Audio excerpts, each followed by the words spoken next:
Muito boa noite, amados amigos e irmãos presentes e os que estão em diferentes nações.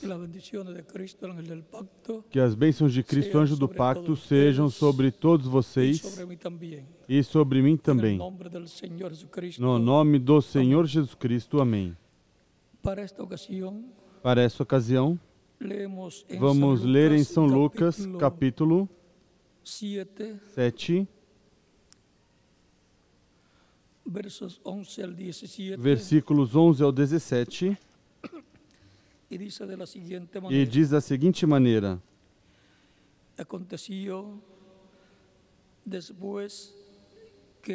logo depois, Jesus foi a uma cidade chamada Naim, e com ele iam muitos dos seus discípulos e uma grande multidão.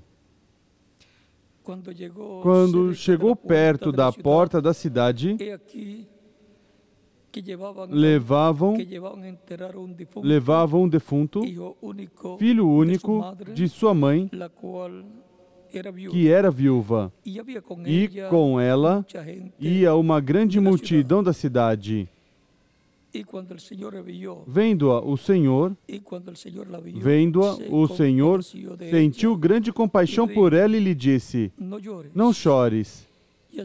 Chegando-se, tocou o esquife e, parando os que o levavam, se detiveram. E disse: jovem, a ti te digo, levanta-te. O defunto assentou-se e começou a falar. E Jesus o entregou à mãe dele. De todos se apoderou o temor e glorificavam a Deus, dizendo: um grande profeta se levantou entre nós, e Deus visitou o seu povo. Correu dele esta fama por toda a Judéia e por toda a região circunvizinha. Que Deus abençoe nossas almas com sua palavra e nos permita entendê-la. A presença de Jesus. Podem sentar, queiram ter a bondade.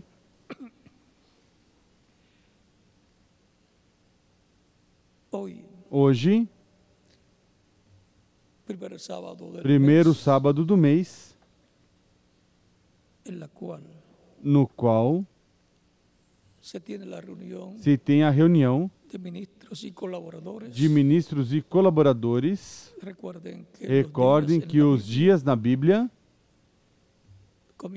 começam na tarde, e já hoje, na tarde, ao pôr do sol, começou o sábado.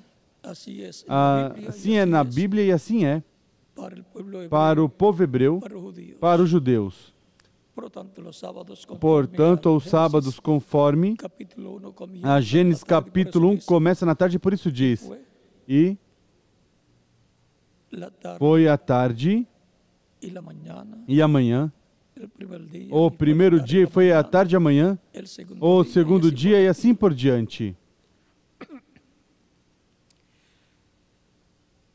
Hoje, primeiro sábado do mês, o qual começou, já estamos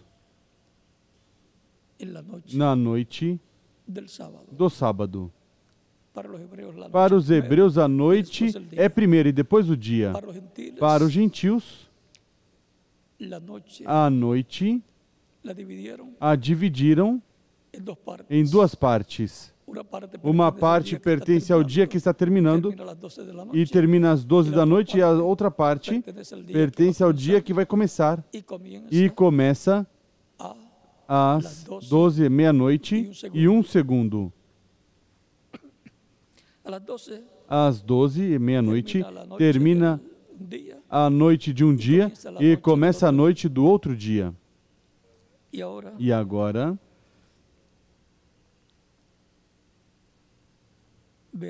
Vejamos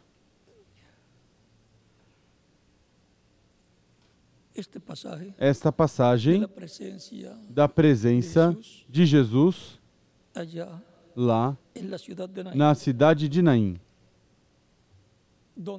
onde quer que Jesus fosse, sua presença trazia um impacto para a alma de muitas pessoas e levantava a fé de muitas pessoas que o reconheciam como Messias, o Filho de Deus. E para outros, ocasionava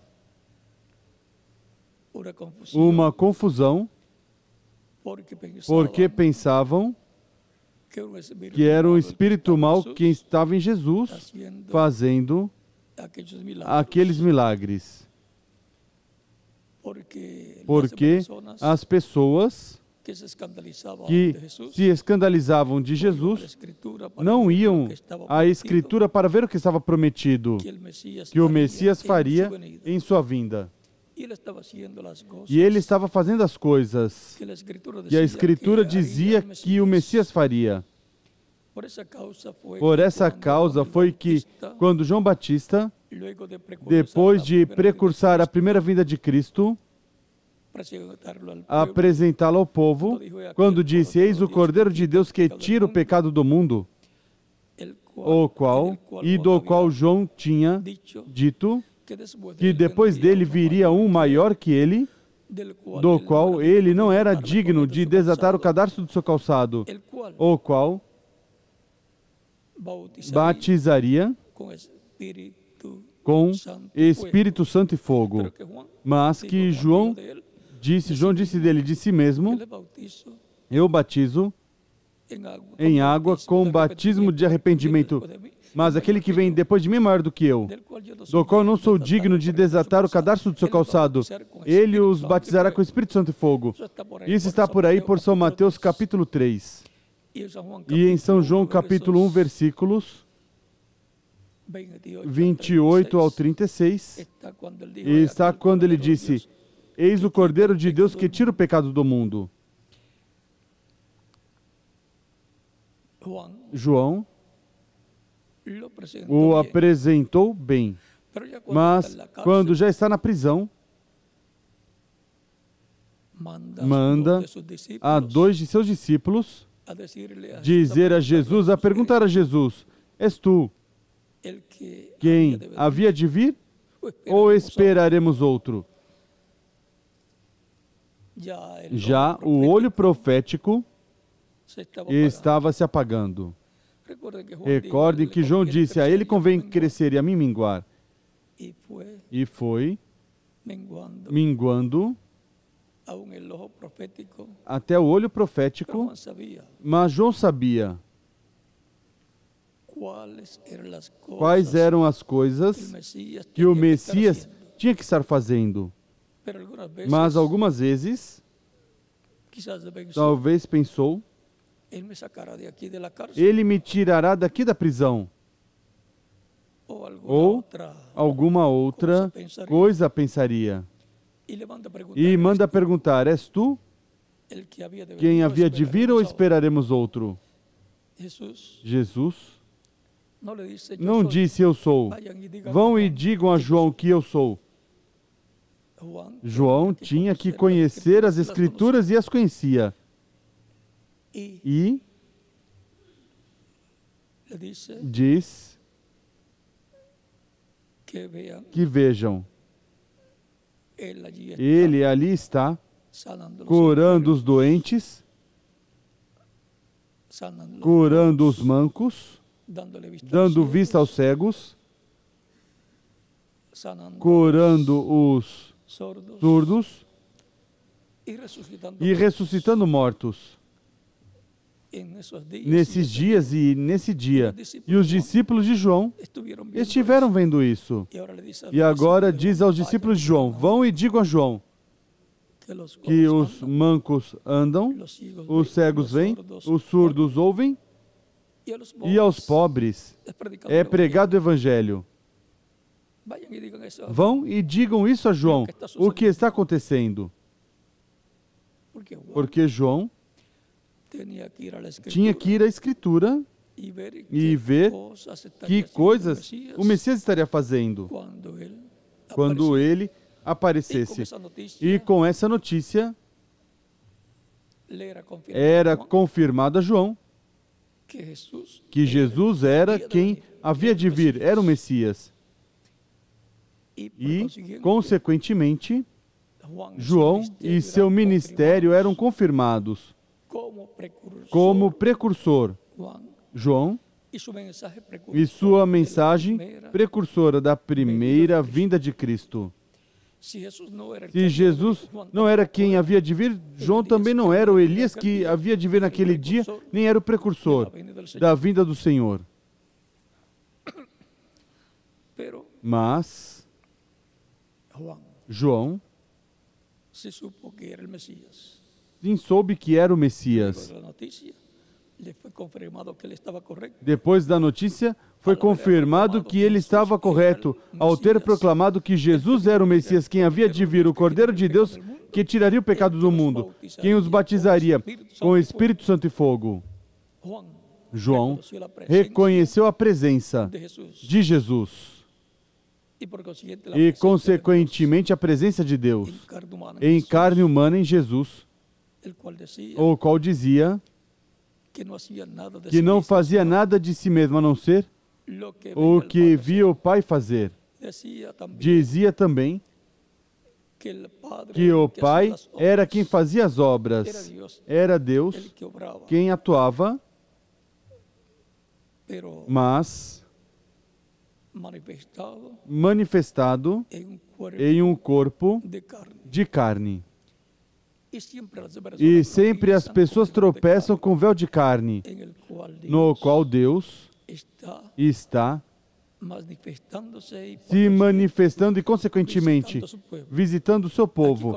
Aqui, com a ressurreição do filho da viúva de Naim, da cidade de Naim, o povo reconheceu que um grande profeta tinha se levantado no meio do povo e que Deus estava visitando o seu povo. Deus estava visitando o seu povo em carne humana, em um corpo de carne chamado Jesus. Tão simples assim. E estava fazendo exatamente o que Deus prometeu que realizaria, cumprindo suas promessas para aquele tempo. A visita de Deus é para cumprir o que Ele prometeu para cada era e para cada dispensação. Deus não vai fazer outra coisa a não ser cumprir o que Ele prometeu, porque esse é o programa para Deus realizar. E Deus o revela de antemão para que assim saibam o que Deus vai fazer no tempo em que as pessoas estão vivendo. Onde quer que Jesus fosse, Deus estava cumprindo através de Jesus o que estava prometido para aquele tempo que o Messias realizaria. E isso seria Deus através de um homem ungido, o Messias de Deus.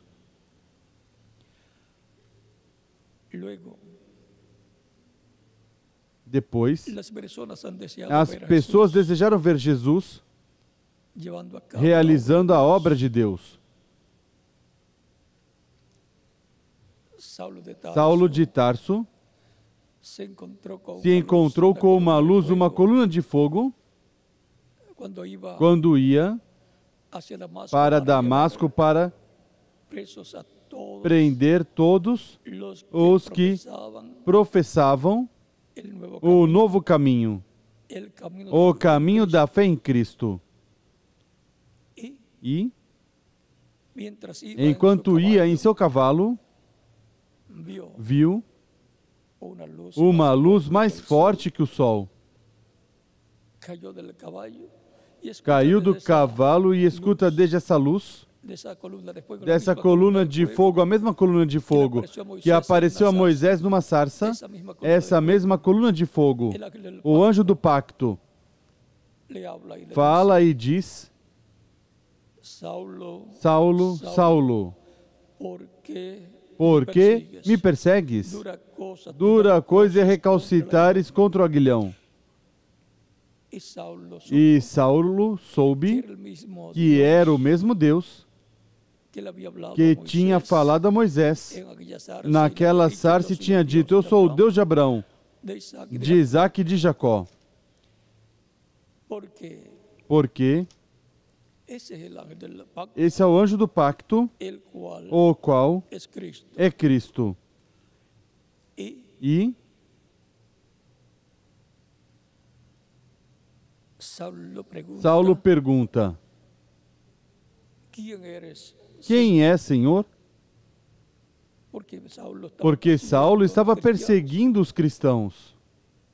E essa luz, desde essa luz, escuta as palavras: eu sou Jesus, a quem tu persegues.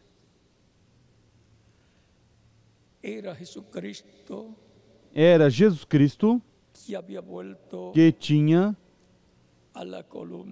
voltado à coluna de fogo, essa luz, e nessa forma ele continuou no meio da sua igreja, no meio dos crentes nele, pois ele o tinha prometido. Em São Mateus capítulo 28,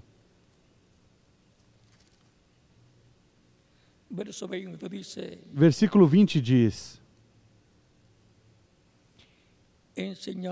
ensinando-os a guardar todas as coisas que eu vos tenho mandado, e certamente estou convosco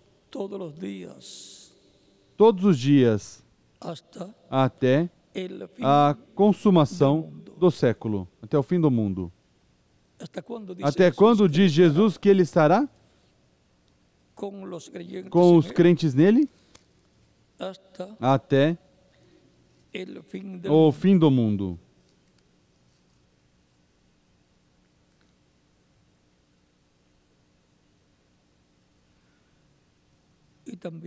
E também,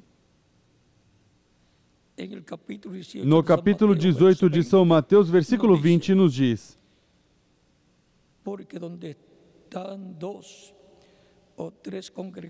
pois onde estiverem 2 ou 3 reunidos em meu nome, ali estou eu no meio deles.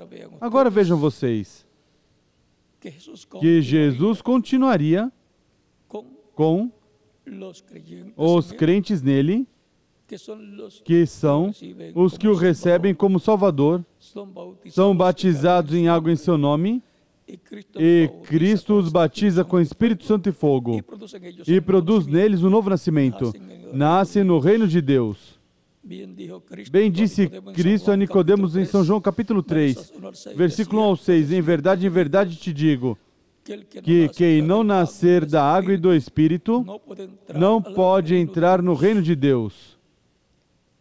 Se entra no reino de Deus nascendo, como entramos a este reino terreno, nascendo dos nossos pais e nascendo do Espírito Santo, da água do Evangelho do Espírito Santo, é que entramos ao reino de Deus nascendo no reino de Deus. E, consequentemente, nos tornamos os filhos do reino, os filhos de luz, os filhos e filhas de Deus. E no meio dos filhos e filhas de Deus, no meio dos crentes em Cristo, de etapa em etapa, de era em era, através da história da Igreja do Senhor Jesus Cristo, esteve e não esteve inativo, esteve continuando a obra que ele começou, realizando o que foi prometido para cada etapa da Igreja do Senhor Jesus Cristo. E sua trajetória foi de leste a oeste. O vemos em Espírito Santo manifestado no meio da igreja primitiva, continuando a obra que ele começou. O vimos depois entre os gentios, assim como o vimos através de São Pedro e os demais apóstolos atuando, porque já seu corpo de carne tinha sido crucificado, sepultado e ressuscitado, glorificado, e está sentado à destra de Deus, no trono de Deus. Mas, através dos corpos dos apóstolos, Cristo em Espírito Santo esteve se manifestando e assim continuando a obra que ele tinha começado. Depois, o vemos entre os gentios, velado e revelado através do apóstolo São Paulo, continuando essa obra, ainda lá, pelo Oriente Médio, passando já a Ásia Menor, e depois o vemos na Europa através dos diferentes mensageiros que ele teve lá na Europa, como Irineu Martim, Colombo, Lutero e Wesley, realizando a obra correspondentes a essas etapas da igreja, e chamando e juntando os escolhidos dessas diferentes etapas. Era Cristo nestes homens de Deus, era a presença de Jesus Cristo, a qual foi reconhecida pelos que escutaram a voz de Cristo em Espírito Santo através desses mensageiros. Depois, continua sua trajetória Cristo em Espírito Santo com sua igreja, passando de Europa, da Inglaterra, passando a América do Norte, passando ao continente americano, passando ao oeste, porque a trajetória de Cristo com sua igreja é de leste, a terra de Israel, que está no Oriente Médio, ao oeste, atravessando pela Ásia Menor e Europa.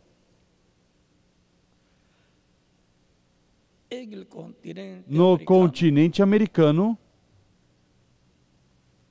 vimos na parte norte, na América do Norte, a presença de Jesus Cristo em Espírito Santo, no reverendo William Branham,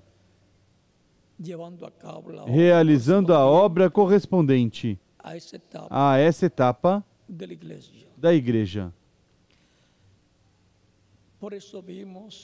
Por isso vimos grandes maravilhas, tanto em palavra revelada, como também em milagres, curas, ressurreições de mortos, tudo feito por Jesus, em Espírito Santo, através desse profeta mensageiro que Deus enviou à sua igreja. Na América do Norte, daí se estendeu a obra de Jesus a outros países.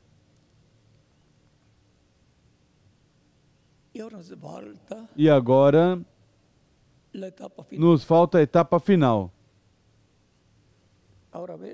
Agora vejam que como a obra de Cristo em Espírito Santo, a sua igreja com sua igreja é de leste a oeste. Ainda estamos no oeste, na América Latina e no Caribe. Agora, Cristo disse que Ele é a luz, eu sou a luz do mundo. Quem me segue não andará em trevas, mas terá a luz da vida. São João capítulo 8, versículo 12. Portanto, a luz, que é Cristo, resplandeceu de era em era. Cristo em Espírito Santo através de diferentes mensageiros no meio da sua igreja, para daí também dar luz, resplandecer para toda a humanidade. Por isso Cristo diz, vós sois a luz do mundo. E agora Cristo vai resplandecer e iluminar por meio da sua igreja, como o sol, durante a noite, resplandece através da igreja, através da lua, que representa a igreja, e Cristo está representado no sol. E agora,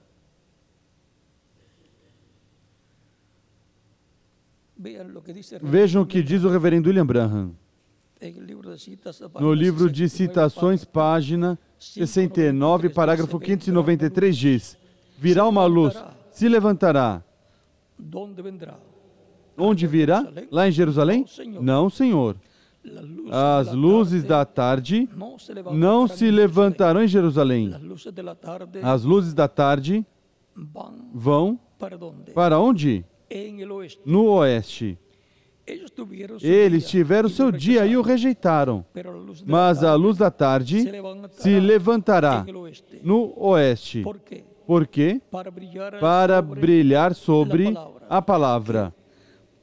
Que? Para amadurecer o fruto. Trazer para frente a árvore noiva, com os mesmos sinais, maravilhas e frutos que ele tinha no princípio.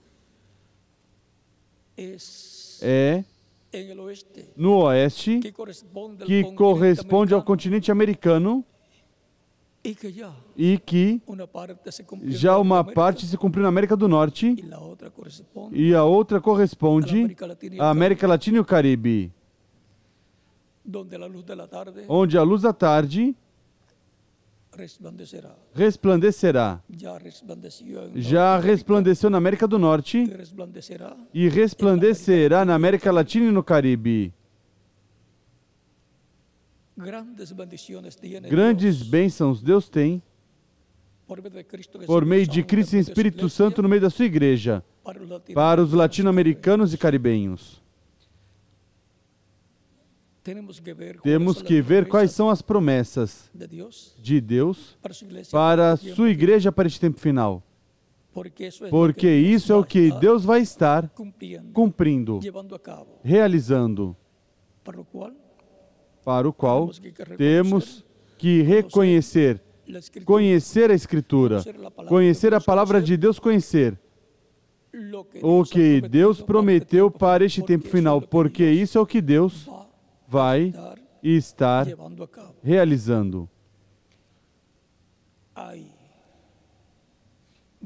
Há grandes bênçãos para a sua igreja para este tempo final, para aqueles que verão e estarão na presença de Jesus em sua manifestação final. Temos promessas de que sairá uma mensagem e juntará a sua igreja noiva e os preparará para serem transformados e levados com Cristo à ceia das bodas do Cordeiro. Lhes dará fé para serem transformados. Também a igreja do Senhor Jesus Cristo tem a promessa de que haverá, no meio do cristianismo, no meio da sua igreja, uma grande carpa catedral, onde a manifestação de Jesus Cristo em Espírito Santo estará realizando a obra prometida para a terceira etapa, que foi revelada ao reverendo William Branham pelo anjo de Deus, que o acompanhava.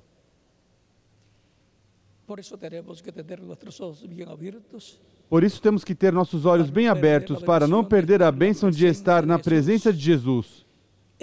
No último dia, na manifestação final, que nos preparará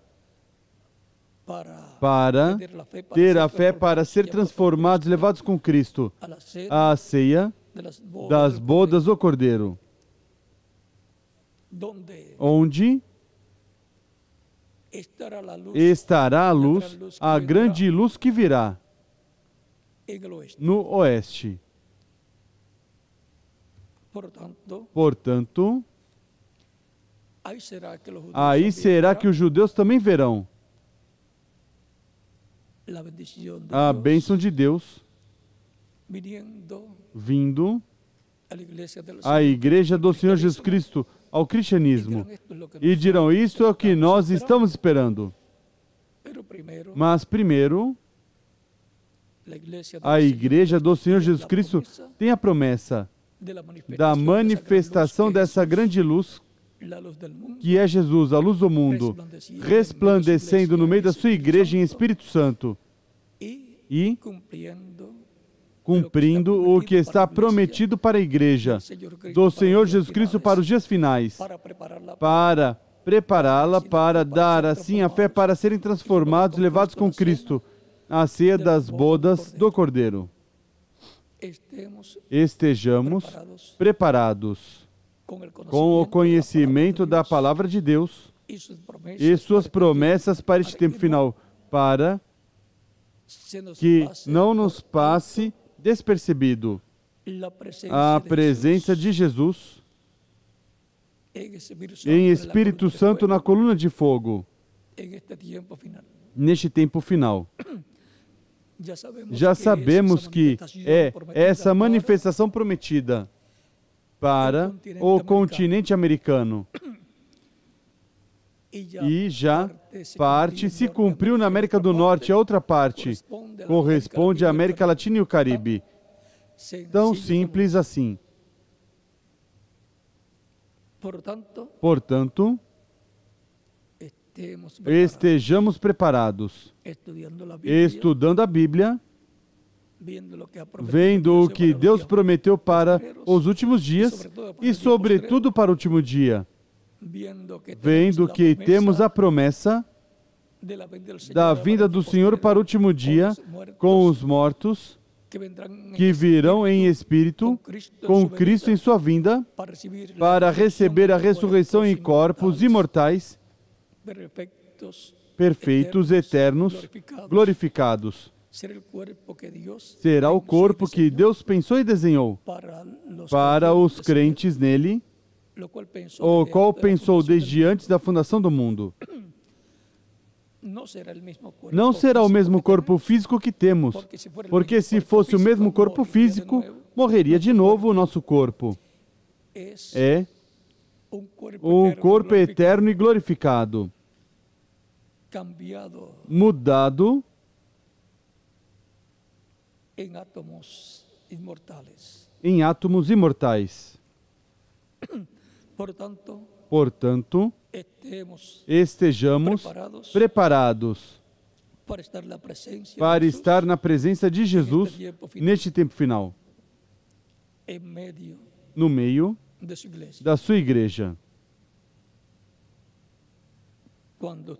Quando vocês virem sinais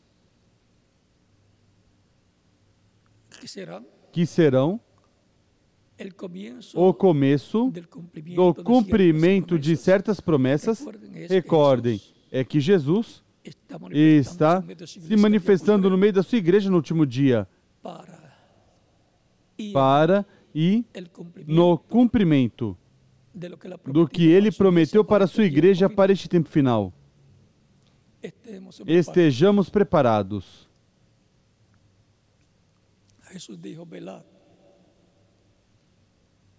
Jesus disse, velai, orando em todo o tempo, para que sejais tidos por dignos de evitar todas essas coisas que virão e estar em pé diante do Filho do Homem. e estar em pé diante de Jesus, na presença de Jesus Cristo, em sua manifestação final. A presença de Jesus.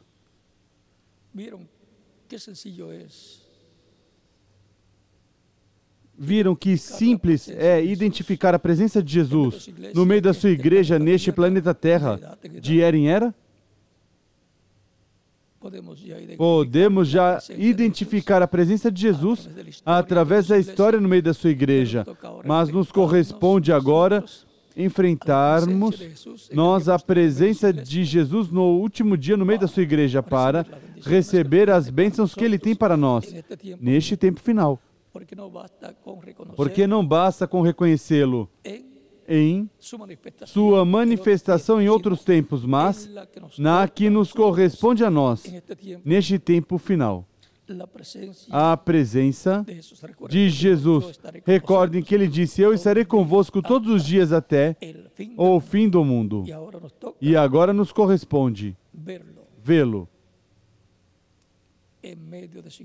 No meio da sua igreja, neste tempo final. Ele disse que estaria conosco. E onde estiverem 2 ou 3 reunidos em meu nome, ali eu estarei, disse Cristo. Portanto, Ele não se foi da sua igreja. Ele se vai de uma era quando termina essa era, mas passa a outra etapa da sua igreja. Se abre uma nova etapa, até que nos leve desta terra a ceia das bodas do Cordeiro. A presença de Jesus. De leste a oeste. E agora o tempo corresponde ao oeste. Que para nós é um privilégio viver no oeste. E sobretudo na última parte do oeste. A América Latina e o Caribe. Que as bênçãos de Cristo, anjo do pacto, sejam com todos vocês que estão presentes e os que estão em outras nações, ministros e suas congregações. E nos veremos no próximo domingo.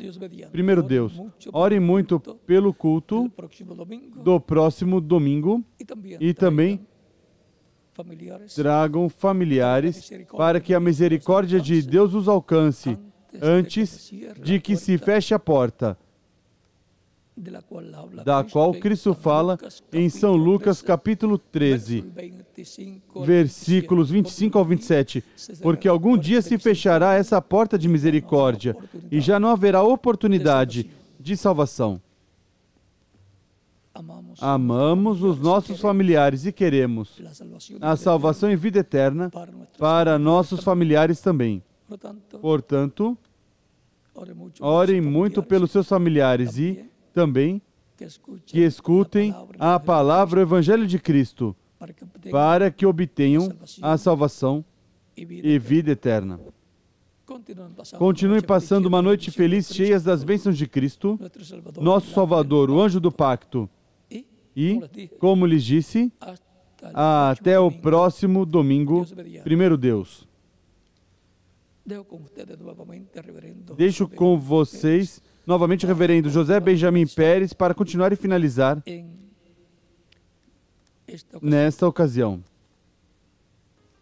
Se faltou algum anúncio, o pode transmitir o reverendo José Benjamin Pérez.